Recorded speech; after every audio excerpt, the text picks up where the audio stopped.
So down here are my Japanese Safubi and then my Zeo Megazord collection. I love these shelves. So again, I was saying earlier, a problem I had with Godzilla figures, you know, Godzilla is predominantly just gray and black, right? So when you have a lot of Godzilla figures, they're just gray and black. So a great way to contrast with this is to collect these handmade, hand-painted Japanese Sofubi Godzilla figures, all made in Japan, most of them.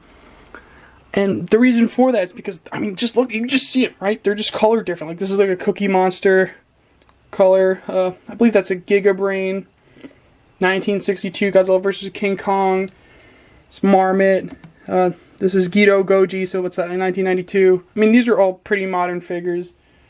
Made in the 2000s and stuff. This is Mira Goji, Godzilla 2000. Marmot. This is a Marmot. I believe this is Godzilla vs. Astro Monster. You got Godzilla vs. Mothra by Giga Brain. This one I love. I mean, it was also given to me by my girlfriend. She got it for me, but even if she didn't get it for me, this would still be one of my favorite figures in my collection. He's really, really nice. This is Giraffe from Ultraman.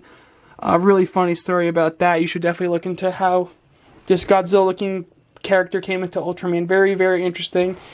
One of my favorite episodes from that that TV show, I'm sorry. This is M1. Godzilla riding a trike. Not really sure. Oh, no, that's easy. I was trying to figure out what Godzilla was mirroring. So, the head here is trying to mimic... It's not actually trying to mimic a movie suit. It's actually trying to look like an old Godzilla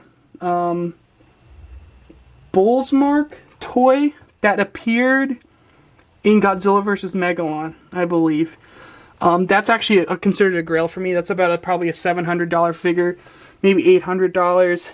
It's a giant Godzilla Sufubi from the 70s, and it's definitely one I really want in my own collection one day. But this is a cool version. I mean, it's a modern figure. It's made by M1. It's cool, and it works. So you twist it and he rides around like a crazy person. These are my Marmots. So this is Godzilla in 1955. Again, not made in 1950, but that's the suit. You could tell by the fangs. So after the 1954 movie Godzilla, they made Godzilla Raids again. And they gave him bigger fangs. So that's what that is. This is Son of Godzilla. It should be 1970s suit. And so what they're trying to do here is replicate what this is. So this is an original Bullmark Godzilla Safubi from the 1970s. So this is older than me by a lot. Right, so this is the Bullmark. It says right here Bullmark. Does it actually say Bullmark? Yes, it does. I didn't know if it was in English too. So that's a Bullmark version. So if you're not... Did I say Maru? These are Maru-san, I'm sorry. So Maru-san originally made the first Godzilla Safubi toy. The first Safubi toy ever. But then they went bankrupt. Bullmark bought them out. And they continued making the mold. And all they did was change the stamp to Bullmark. Right? That was the late 60s. So this is probably a figure from the 1970s. Like made in the 1970s. But this is still technically the first Godzilla toy ever made. Or one of them. Right? It's definitely one of the first Godzilla Safubis ever made. Just not the first production run. I would love to have the Maru-san one. But that's really just a novelty, right? Because if you have the Maru-san, you know for sure it's the original production run. Where this is probably like maybe 1 or 2 or 3 years after the first run. Still super awesome though. One of my favorite pieces of my collection. Super iconic. And one of the first Safubi I bought. And that got me into Safubi. Really iconic. If you're really into vintage toys, this is definitely one to look after. So moving here to the right, I have another Marmot Mira Goji. I just love Mira Goji. I mean, that's the first Godzilla 2000's the first Godzilla film I've ever seen in theaters. So I have a big connection with him.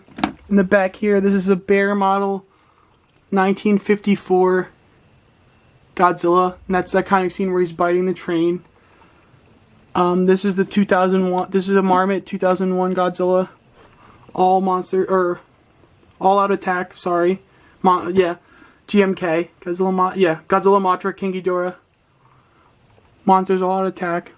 Super cool. This one's actually signed by the Suitmation actor who played this suit. So that's really cool. And again, you're seeing like the colors varying. I mean, some of the Marmots aren't as crazy, but you see there's like pink here. There's artistic flair. This is green. I mean, the Giraffe is crazy, and it's glow in the dark. See, I'll give you. See, Alexa, good night. Oh, I have my light, so you're not gonna see it glow here. Very cool. Alexa, I'm home. Right, so that's really cool. So moving along to these shelves. So at the bottom here, there's more Safubi, but now it's a little bit more of a mix, right? So here I have some Aura Bat. So this is an Aura Battler Dunbean Safubi on the left. And here's an original Aura Battler Dunbean Safubi, probably from the, let me see. I don't know, it's all in Japanese, but this one's made in Japan. Probably from the 80s, when the show was released. So if you're unfamiliar with Aura Battler Dunbean, it's made by the same person who made Gundam. And it's essentially like a fantasy mech anime. So maybe if you know like Vision of Escaflowne, that's from like the 90s. It's like a more older version of that, sort of. Really cool. Mixes mech with fantasy. Very different, very underrated. It's not really a show you'd sit down and watch every episode, but it's definitely a show I would watch a few episodes of just to get an idea. Like, you know, this is pretty neat. And this is, I believe, made by Medicom. It's made in China, so it's not... I mean, you can kind of tell with Safubi, when you have, like, really clean lines like this, you can kind of... It's ironic. The nicer it looks, the more you know it's not really something made in Japan that was handcrafted because it looks too nice. Which I think is funny, but that's how it goes. And that's the same thing with this Iron Giant back here. It'll focus, yeah. I mean, you can tell it's really chiseled and really clean. There's a lot of detail in it. So that kind of tells you, like, yeah, this is made in China. And in this case, that Iron Giant is, in fact, made in China. It's a limited production run. So, I guess there's that. But preferably, I'd like Safubi to be made in Japan for some reason. And they just look aesthetically different. It's hard to explain in person. I mean, on video, but in person, you kind of get it. And so this is Get a Robo, and this one's made in Japan.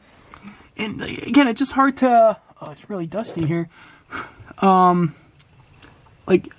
I don't know if you can see it, but the details are just softer, right? Which tells me, like, this was more handcrafted, right? It's not really as, like, manufactured by machines as, say, this.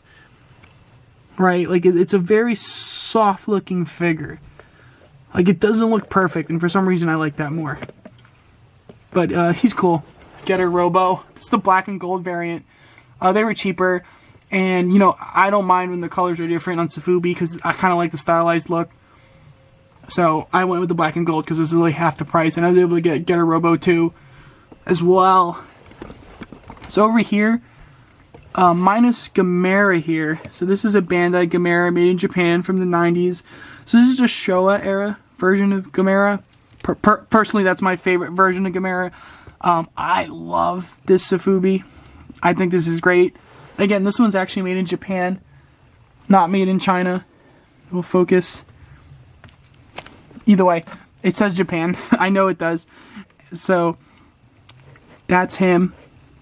Really cool. If you've never watched the original Gamera, I suggest it if you're into this kind of film, like old school Godzilla movies and stuff. Really cool. So I'm going to move him to the side to get these guys in focus. So this is essentially my Mechagodzilla case, I guess we could call it. So this is obviously, this is maybe a bear model. I don't know who the artist was for this, but this is the Godzilla vs. Mechagodzilla Suit, and then from 1974, right? Again, not made in 1974. That movie is from 1974, and that's what the suit's based on. And these are remolds of the original Bullmark Mechagodzilla and Titanosaurus. So they're a bit upscaled. So these are remolds of figures from the 70s, right? When that movie came out. And so that's why that's this shelf. Right, this is my Mechagodzilla shelf, because this is from Mechagodzilla Titanosaurus. Super cool. I love the color of this. I mean, if you ever watch the movie, he's more like orange. He's not this like I don't know, turquoise blue. It's really cool. And then obviously Mechagodzilla was all silver. And he's got like these weird colors. Love these. Those are cool. Move over here. I have an original. This is the first Giraffe Bandai figure to ever come out. See, non-domesticized Bandai toys, like Safubi like this, are really soft.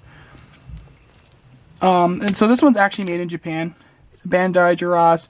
Again, not really a stylized version. This is actually the likeness of how the character looked in the TV show. So this isn't stylized, but these behind it are. So these are Kiru's. This is the battle damage version. These are Marmots, probably from 2003 when the movie actually came out. Godzilla vs. Mechagodzilla, and then you had your sequel, Godzilla Tokyo SOS. I love this one. So this is a battle damage one, and he's about to use like the Absolute Zero cannon, or he already used it maybe. But I really like the battle damage. I actually have 2 molds of him, not on purpose really. I just really like this one. I'll probably sell this one because I don't like having multiple of the same mold. Doesn't really make sense to me. Even though this one's really cool. I really like the paint on this one. Really like the pink on the back. Super cool. These are awesome. And then this in the back here. This is the bear model. This one's from Godzilla vs. Astro Monster. Specific, so Godzilla vs. Monster Zero, I'm sorry. Yeah, Godzilla vs. Astro Monster. So this is when he faces Monster Zero, aka King Ghidorah. And there's this one scene where he's sort of like taunting, and he's doing like this jump, and he jumps like this. So that's what this is recreating. So it comes with this nice stand. Again, these are all hand sculpted, handmade, hand painted. I mean, this is a really neat toy, right? Really cool. If you're not familiar with Safubi, I'd really look into watching like little documentaries on YouTube and how they do it. It's a very personal like thing, right? So it's really cool to have these toys. I mean, they don't make a lot of them. I mean, it's also because the market for them isn't huge, but they're really personal, and it really adds like a really nice layer to your toys, knowing that a lot of love and care actually went into them instead of being put through a machine. It's just a different experience. And then over here, again, this is kind of a mirror to this case. So this is the original Aura Battler Dunbean design. Again, Metacom, made in China. You can tell how clean it is. It's not very soft. Paint's perfect. It's ironic. When the paint's perfect, you know it's not like handmade and made in Japan. It's very funny, but it still looks great. I actually really like both of them. This is the Japan Ultraman. This actually came with this Giraffe. This is actually it's an iconic scene between them where he looks like this. They're set in a pose in that episode. So cool. Again, made in Japan, not made in China. Love that. Get a Robo too. I haven't found 3 yet in this colorway. I'd love to have all 3 of them. It's just nice too, because like I said, because I got it in black and gold, I was able to get both of them instead of just one. And then in the back is just a Toy Nami Chinese Voltron figure. This is Safubi, nothing crazy. Glad to have him. I think I like Voltron, so Go Lion in Japan is what it's called. But it's cool. And again, you can just tell it's made in China. It's not a Japanese Safubi. I'd love if the Japanese made a Go Lion or Voltron Safubi. It'd be awesome. But this is what I have for now. Really cheap. It wasn't expensive, so I'm happy with it. So that's those. Those are my Safubi and my Zeo toys. Again, I would really link into this if this interests you. They're really cool. And over here, we have a vintage Godzilla. This is from 1983. It's based off of Godzilla vs. Mothra. It's an original 1983 Godzilla. This is another Godzilla from the 80s. This is Imperial Godzilla. This is the first Godzilla figure I've ever owned. It was given to me by my dad. Here's a Mazinger Z figure. I believe made by Poppy. I can't really tell. It's all written in Japanese. Ooh, Ultraman just took a dive there. But that's from 1970. So Mazinger Z was, I believe, made in 1968. So this is definitely one of the first figures they ever made for the TV show. So that's pretty cool. I got it from some guy in Vietnam. You'll see a bunch of other figures I've gotten from him too. Here's a little Ultraman figure. It's from, I believe, the 1980s as well. It's just a classic small Bandai, made in Japan. Really neat. So it says, I don't know if you can see, but it says Japan down there. And then this is a modern day Safubi. Mazinger Z, made by Medicom, also made in Japan. These are all made in Japan, by the way. This is before a lot of stuff went to China to make these soft vinyl toys. And in this case, this is a modern figure. This is new, hand-painted, as well as these were, but this is a new figure made by Medicom, probably in 2018 or so. Actually, I'm curious. Is this one made in Japan? That might have been actually made in China. I have to double check on that one. But as for these were all made in Japan.